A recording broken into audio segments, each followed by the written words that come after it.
Telltale Games did many great things with a lot of properties that weren't their own.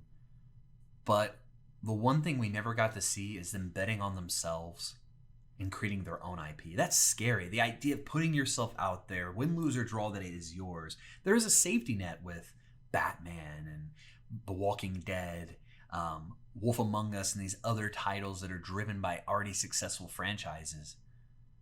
But I would be remiss if I didn't say that there's a party that wonders who is Telltale Games. Not the company who represented all these other IPs with great respect and story-driven flourish, but what would their story have been? I think that's one of the tragedies of this. For a company that's been around since 2004 and released their first game in early 2005, I feel that many years still didn't answer who Telltale was. Remiss if I didn't say that I'm a little disappointed and wonder in my head what it would have been like to see what they could have brought into the world that was their own. But that's the danger of playing with other people's toys, is there is a safety at first, but eventually when it's all said and done, playtime is over and all you're left with is things that don't belong to you.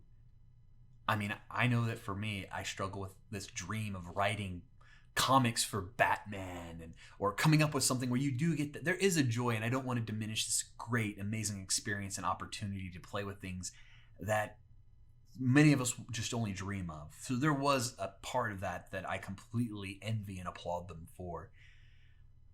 But I think they can only exist as half. It's for every person who writes a Batman book, they usually have something that's theirs. For every there's kind of a half step where you step and choose courage over comfort. At first, there was a level of achievement to even get to play with these things, and to that I commend them. They did something that so many of us could only aspire towards. But once they reach that precipice, there has to be another mountain to climb. You can't just rest on that. There are teachable moments in this. The realization that the struggle being is in the wake of the success of The Walking Dead. Years had passed where evidence had shown that there was diminishing returns, that the things that they'd chosen that seemed safe were not so safe. So why did it take so long to let go of that rhetoric, to move forward? And at the end, whether it be from leadership that wasn't listening to the creative team who was clamoring for these changes, you have to bet on yourself. You have to take risk. Without risk, there isn't any true reward. I mean, could this company have been happy only making these things if the money was right? Was that the only end game? Now, maybe from a corporate level, I can get that, but I don't believe that for a second from that creative team. To have that many writers that were banging a drum for something that was theirs. Too many people who have stories to tell, who I hope to see get to do that in their careers going forward. There is a cost to using these IPs. There's a cost to leveraging them. There's a difference in profitability. But even then, at some point, this was a great tool to get known and maybe a tool to keep staying irrelevant. But once you've built the brand, how many people were there playing those games purely because of the IP versus just loving Telltale?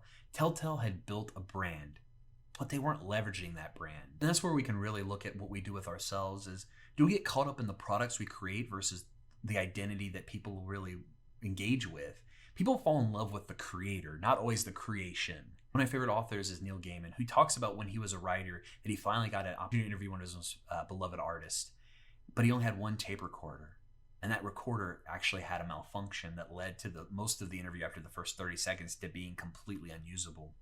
This comes to the 2 is 1 and 1 is none ideology. The truth of the matter is, you have to be prepared. You have to have a contingency plan.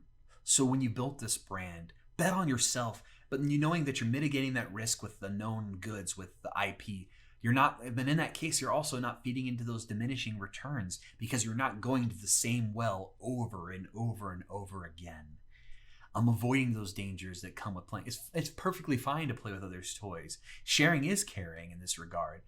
But eventually, don't you want toys of your own? So imagine what could have been. The bastion of storytelling this side of BioWare disappears, and their story has an end. It baffles me how you can have one of the greatest collections of gaming storytelling talent and have it disappear. And it breaks my heart not to be able to see what they could have brought to life. That while we see the same repackaged versions of games that so many of us maybe are tired of, that where there was true opportunity for something different, that we didn't get that here. So for me personally, I'll go back and I'll enjoy those old stories, but eventually I will always come back to what could have been.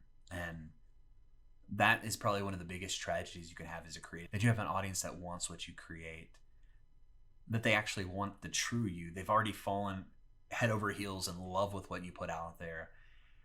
And that if it wasn't IP driven, if it was their own thing, because of the other costs that don't exist, when is enough enough? Troves of us that love these games be enough when you're not paying Warner Brothers for Batman and you know the stewards of The Walking Dead and any other of these IPs.